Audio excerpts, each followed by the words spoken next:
नमस्कार बच्चों, स्वागत है आपका गुरुकुल लेगेसी में। So today's topic is human digestive system. Human digestion system.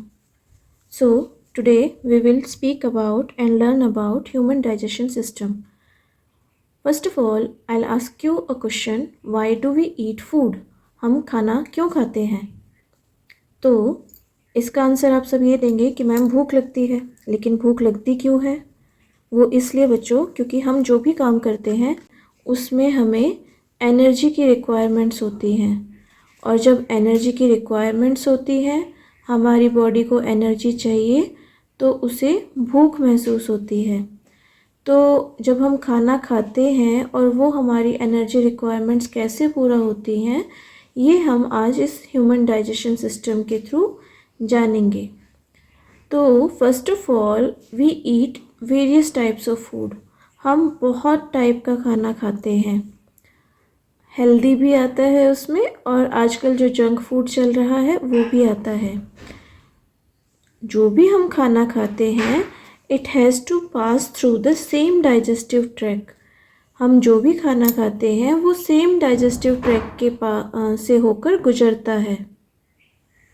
Naturally, the food has to be processed to generate particles which are small and of the same texture.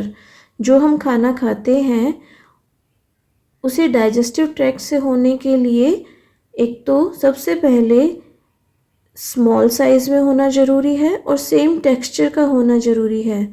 तो हमने burger खाया या पिज़्ज़ा खाया या रोटी खाई या चावल खाया, हम अलग अलग फूड आइटम्स खा रहे हैं, लेकिन डाइजेशन ट्रैक के अंदर जाने से पहले, एंट्री से पहले, सबसे पहले हमें उन्हें सेम साइज़ के पार्टिकल में कन्वर्ट करना होगा। और ये हम कैसे अचीव करते हैं? By crushing the food with our teeth. That is कि सबसे पहले जो भी हम खाते हैं वो पहले हमारे माउथ में जाता है। That is called buccal cavity. Buccal cavity में हम अपने दांतों से खाने को अच्छी तरह से चबाकर उसको स्मॉल पार्टिकल्स में बहुत बारीक पेस्ट बनाकर फिर अंदर निगलते हैं। जब हम खाने को अपनी बकल कैविटी में अपने दांतों के थ्रू चबा रहे होते हैं, उस वक्त हमारी जो टंग होती है, जीभ, उसके नीचे सलाइवरी ग्लैंड्स होते हैं जो कि सलाइवा प्रोड्यूस करते हैं। सलाइवा को हिंदी में हम लार कहते हैं। जो हमारे मुंह में लार बनती है वो जब हम खाना खाते जाते हैं, चबाते जाते हैं, उसके अंदर मिक्स हो जाती है। जितना अच्छे से हम खाना चबाएंगे, जितना अच्छे तरीके से हम अपने फूड पार्टिकल्स को, फूड आइटम को माउथ में खूब अच्छे से च्यू करेंगे, उतना ज़्यादा सलाइवा उसमें मिक्सअप होता जाएगा। इसके दो फ़ायदे होंगे। पहला कि जो भी हम खा रहे हैं उसका एक बहुत अच्छा बारीक पेस्ट बन जाएगा, फाइन पेस्ट बन जाएगा, जिसको हमें निगलने में, स्वेलो करने में ईजी रहेगा।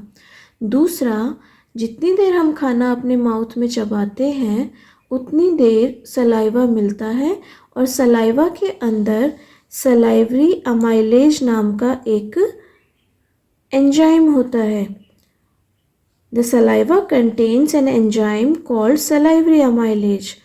सलाइवा के अंदर एक एंजाइम होता है जिसको हम सलाइवरी अमाइलेज कहते हैं, और इसका काम क्या है कि हमारे खाने में मौजूद जो भी कॉम्प्लेक्स स्टार्च है उसको ब्रेक डाउन करके ये सिंपल शुगर में कन्वर्ट करना शुरू कर देता है। कहने का मतलब ये है बच्चों कि खाने का डाइजेशन हमारे माउथ से ही स्टार्ट हो जाता है। इसीलिए कहते हैं कि खाने को खूब चबाकर खाना चाहिए। जितने अच्छे तरीके से आप खाना चबाकर खाएंगे, आपके खाने में मौजूद जो स्टार्च है, जो कि रोटियों में होता है, आलू में होता है, और भी कई फूड आइटम्स में होता है, उनके अंदर मौजूद स्टार्च का डाइजेशन शुरू हो जाएगा और वो शुगर में कन्वर्ट होना स्टार्ट हो जाएगा। तो जब ये खाना बहुत अच्छे से सलाइवा में मिक्सअप हो जाता है तो फिर हम इसको निगलते हैं, और निगलने के बाद ये हमारे फूड पाइप से होकर हमारे स्टमक में जाता है। This is our stomach. तो जब हम इतना फाइन पेस्ट बनाते हैं जो सलाइवा में मिक्सअप हो रखा है, तो उसका ईसोफेगस, फूड पाइप को हम ईसोफेगस भी कहते हैं। ईसोफेगस के थ्रू जब ये खाने की मूवमेंट होती है तो इसके लिए हमें दो चीज़ें समझनी ज़रूरी है। फर्स्ट ऑफ ऑल, ये छोटी छोटी बॉल्स बनकर हमारे ईसोफेगस से पास आउट होता है, पहली चीज़। दूसरी चीज़, इसका जो मोशन होगा वो पेरिस्टाल्टिक मोशन होगा। This is what peristaltic movement.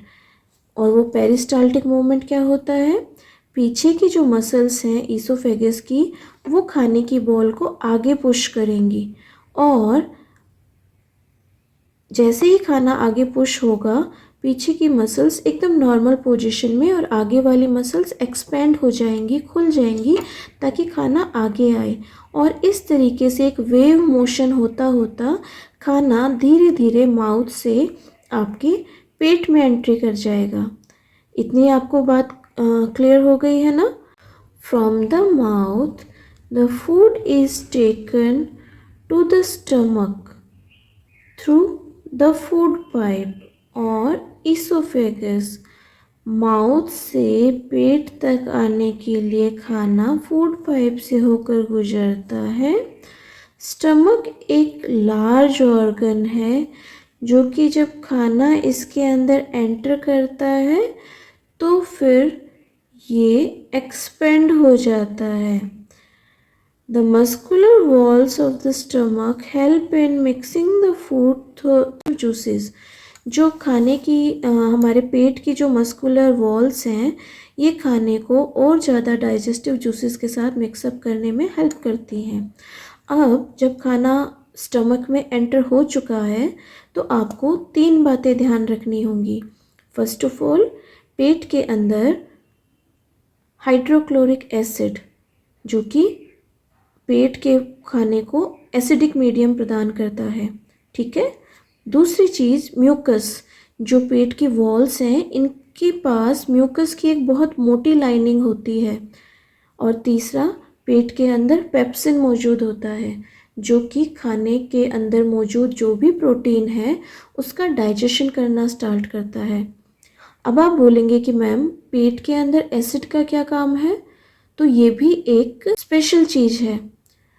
हम जो भी खाना खाते हैं वो बाहरी सोर्स से आ रहा है, उसमें हो सकता है वो कंटेमिनेटेड हो सकता है हमने उसे बहुत ज़्यादा हाइजेनिक तरीके से बनाया हो, लेकिन कैसे भी करके अगर खाने में कोई भी बैक्टीरिया या कुछ भी आउटर एलिमेंट चला जाता है तो सबसे पहले पेट के एसिडिक मीडियम में जाकर वो बर्न आउट हो जाएगा, जल जाएगा।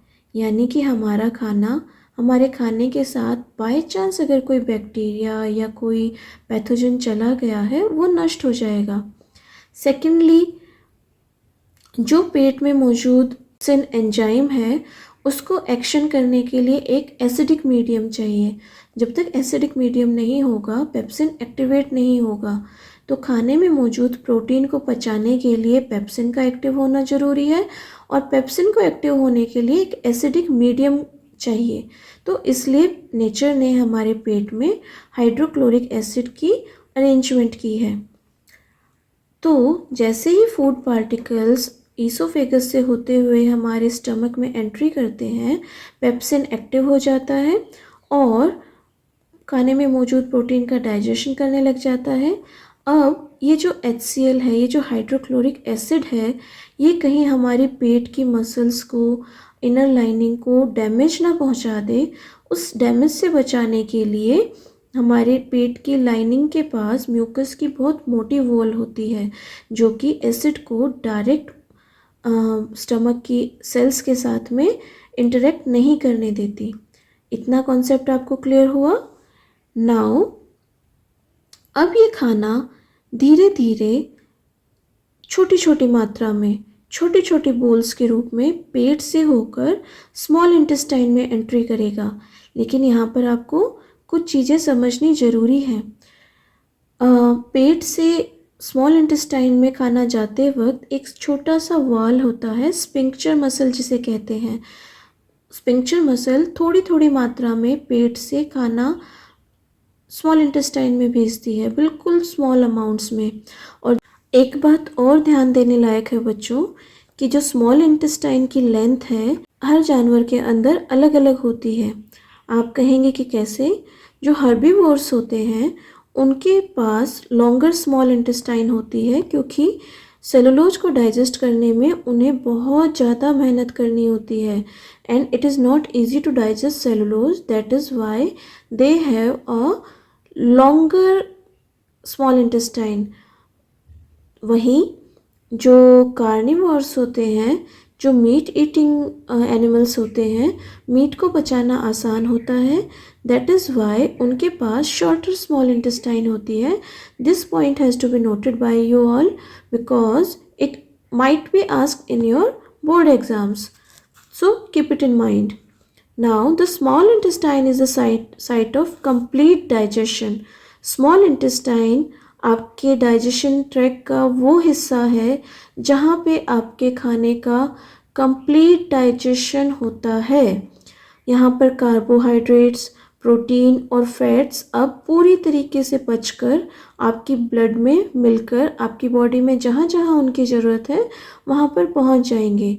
और ये कैसे होगा, चलो जानते हैं। सबसे पहले खाना जब स्टमक से स्मॉल इंटेस्टाइन के साथ एंटर करता है, इसके साथ लिवर और पेनक्रियाज के जितने भी डाइजेस्टिव जूसेस हैं वो मिक्सअप होकर खाने के साथ स्मॉल इंटेस्टाइन में एंटर करते हैं। और सबसे बड़ी बात कि पेट में एसिडिक मीडियम था, तो पेट से जो खाना आ रहा है उसका नेचर भी अभी एसिडिक है, लेकिन पेनक्रियाटिक एंजाइम्स जो भी खाने में मिक्सअप हुए हैं उनको एक्शन के लिए एल्कलाइन मीडियम चाहिए। तो ये कैसे अचीव होगा? सोचने वाली बात है ना, कि पेट में तो पेप्सिन को एसिडिक मीडियम चाहिए था, इसलिए पेट में HCl मौजूद था, लेकिन स्मॉल इंटेस्टाइन में पेनक्रियाटिक एंजाइम्स को अपना काम करने के लिए, खाने को डाइजेस्ट करने के लिए एल्कलाइन मीडियम चाहिए। तो ये एसिडिक से एल्कलाइन मीडियम कैसे होता है? गॉल ब्लैडर से जो बाइल जूस निकलते हैं वो आपके एसिडिक फूड को एल्कलाइन बनाते हैं, ठीक है। तो उसकी वजह से पहला काम तो बाइल जूसेस का ये होगा कि वो खाने को एल्कलाइन बनाएंगे। दूसरा काम ये होगा कि खाने में मौजूद जितने भी बड़े लार्ज फैट ग्लोब्यूल्स हैं, चिकनाई की बड़ी बड़ी बूंदें हैं, उनको ये छोटा करता है, बहुत छोटा कर देगा, उनको ब्रेक डाउन कर देगा। कैसे करेगा? Small intestine is the site of complete digestion of carbohydrate, protein and fats. Small intestine के अंदर आपने जो भी खाना खाया है उसका कंप्लीट डाइजेशन होगा।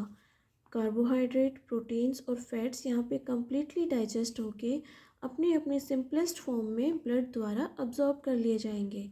और ये कैसे होता है, लेट अस अंडरस्टैंड।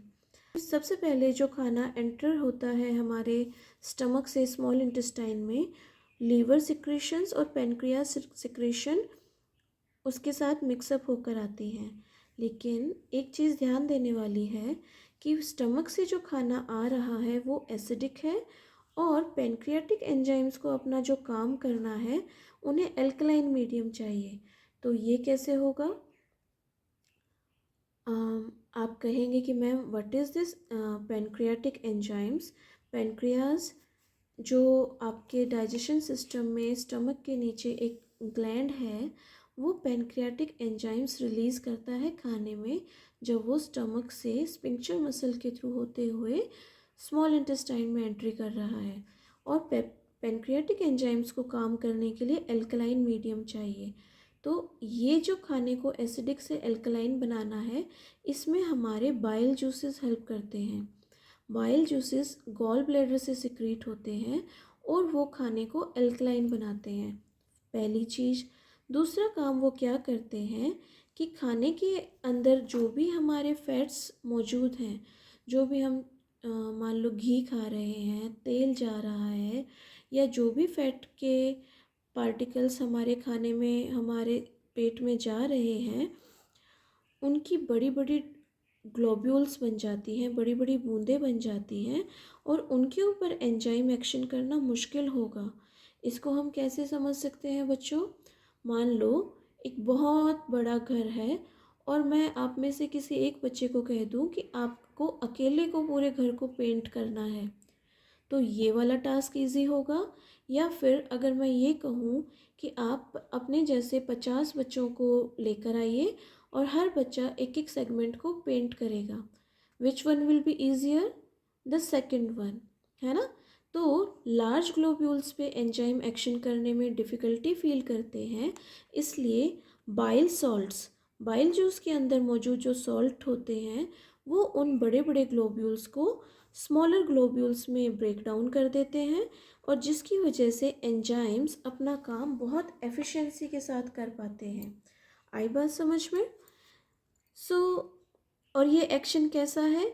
जैसे जब हम कपड़े धोते हैं और साबुन डर्ट को अपने साथ इमल्सिफाई करके ले जाते हैं, डर्ट पार्टिकल्स को छोटे छोटे टुकड़ों में तोड़कर और उनको अपने साथ खींच कर ले जाते हैं, ऐसे ही bile salts large fat globules को स्मॉलर फैट ग्लोब्यूल्स में ब्रेक डाउन कर देते हैं और एंजाइम्स की एफिशिएंसी को बढ़ा देते हैं। So now we move on to the pancreas secretes. Pancreas secretes pancreatic juice, जिसके अंदर ट्रिप्सिन नाम का एंजाइम होता है जो कि खाने में मौजूद प्रोटीन को अब कंप्लीटली डाइजेस्ट कर देगा, 100% डाइजेस्ट कर देगा। और पेनक्रियाटिक सिक्रेशन में लाइपेज भी होता है। लाइपेज खाने में मौजूद जितने भी चिकनाई के पदार्थ हैं उनको कंप्लीटली डाइजेस्ट करके उनका डाइजेशन कर देगा। The walls of the small intestine contain glands which secrete intestinal juice. तो ये जो पेनक्रियाटिक जूस था उसके अंदर ट्रिप्सिन और लाइपेज मौजूद है जो कि खाने में मौजूद प्रोटीन और फैट का कंप्लीट डाइजेशन कर रहे हैं। और अब हमारे इंटेस्टाइनल वॉल्स के अंदर भी इंटेस्टाइनल जूस सिक्रीट होता है और इसके अंदर मौजूद जो भी एंजाइम्स होते हैं वो फाइनली मतलब कंप्लीटली प्रोटीन को अमीनो एसिड्स में कन्वर्ट कर देंगे, डाइजेस्ट कर देंगे। जितने भी कॉम्प्लेक्स कार्बोहाइड्रेट्स हैं उनको ग्लूकोज में डाइवर्ट कर देंगे और फैट्स को फैटी एसिड्स और ग्लाइसरॉल में डाइजेस्ट कर देंगे। और ये सब प्रोटीन का सबसे सिंपलेस्ट फॉर्म अमीनो एसिड्स है, कार्बोहाइड्रेट्स का सबसे सिंपलेस्ट फॉर्म ग्लूकोज है और फैट्स का सबसे सिंपलेस्ट फॉर्म फैटी एसिड्स और ग्लाइसरॉल है। ब्लड इनको बहुत इजीली अपने अंदर अब्जॉर्ब करके और अपने अपने टारगेट साइट तक पहुंचा देता है। नाउ जब खाना 100% डाइजेस्ट हो चुका है तो ये डाइजेस्टेड फूड अब इंटेस्टाइन की वॉल्स अब्जॉर्ब करेंगी। और कैसे करेंगी? इंटेस्टाइन की जो अंदरूनी दीवार होती है उनके ऊपर बहुत सारे फिंगर लाइक प्रोजेक्शंस होती हैं जो विली कहलाती हैं, विलाई, जिन्हें हम विलाई कहते हैं। विलाइज बहुत फिंगर लाइक प्रोजेक्शंस होती हैं जो कि सरफेस एरिया इंक्रीज कर देती हैं अब्जॉर्प्शन के लिए। जितना भी खाना डाइजेस्ट हुआ है उसके अब्जॉर्प्शन के लिए विलीज होती हैं। विली खाने का अब्जॉर्प्शन करके और इनके साथ बहुत सारी ब्लड वेसल्स जुड़ी हुई होती हैं। The villi are richly supplied with blood vessels जो कि अब्जॉर्ब फूड को every cell of the body तक पहुंचा देंगे। इसका मतलब ये हुआ बेटा कि जब विलाई डाइजेस्टेड फूड को अब्जॉर्ब करेंगे तो नेक्स्ट एंड पर बहुत सारी ब्लड वेसल्स होती हैं, खाना विलीज इंटेस्टाइन के अंदर से खाना अब्जॉर्ब करेंगी और उसको ब्लड में पहुंचा देंगी और ब्लड अपने अपने नीडेड एरिया तक, बॉडी के जिस एरिया में जिस चीज़ की ज़रूरत है उस ईच एंड एवरी सेल तक वो डाइजेस्टेड फूड पहुंचा देंगी। तो अब आपको समझ में आया कि हम खाना क्यों खाते हैं। सबसे पहले हमें एनर्जी ऑब्टेन करनी होती है जो कि इस डाइजेस्टेड फूड की रेस्पिरेशन के थ्रू ही ऑब्टेन होगी। नए टिश्यूज़ बिल्डअप करने के लिए, नए टिश्यू सेल्स को और ओल्डर टिश्यूज़ को रिपेयरमेंट के लिए ज़रूरत होती है। नाउ अब जो डाइजेस्टेड फूड था वो तो यूटिलाइज हो गया, लेकिन जो अनअब्जॉर्ब्ड फूड बचा है, खाने का बहुत हिस्सा ऐसा भी होता है जो कि डाइजेस्ट नहीं होता और अब्जॉर्ब नहीं होता, उसे लार्ज इंटेस्टाइन में भेज दिया जाता है। लार्ज इंटेस्टाइन की वॉल्स खाने में मौजूद जितना भी वाटर है उसको अब्जॉर्ब कर लेंगी और बाकी जो भी मटेरियल बच रहा है उसको बॉडी से बाहर एनएस के थ्रू निकाल दिया जाता है। सुबह आप जब फ्रेश होकर आते हैं तो उस अनअब्जॉर्ब्ड फूड को, अनडाइजेस्टेड फूड को बॉडी से इजेक्ट आउट कर दिया जाता है। और ये कैसे रेगुलेट होता है? एक एनल स्फिंक्टर मसल होती है, उसके थ्रू ये आप बॉडी से खाना, अनअब्जॉर्ब्ड खाना, अनडाइजेस्टेड खाना बॉडी से आउट हो जाता है। जो भी खाना खा रहे हैं उसका डाइजेशन कैसे होगा, कौन कौन से डाइजेस्टिव एंजाइम्स अपना काम कर रहे हैं और कैसे डाइजेस्टेड फूड ब्लड के द्वारा different each and every cell of the body के पास पहुंचा दिया जाता है। सो आई होप आपको ये डाइजेशन सिस्टम समझ में आया होगा। अगर आपको मेरा समझाने का तरीका अच्छा लगा तो प्लीज़ हमारे चैनल को सब्सक्राइब कीजिए और लाइक और शेयर बटन ज़रूर प्रेस कीजिएगा। और अगर आपके कोई भी फर्दर क्वेश्चंस हैं तो आप मुझे कमेंट भी कर सकते हैं। धन्यवाद।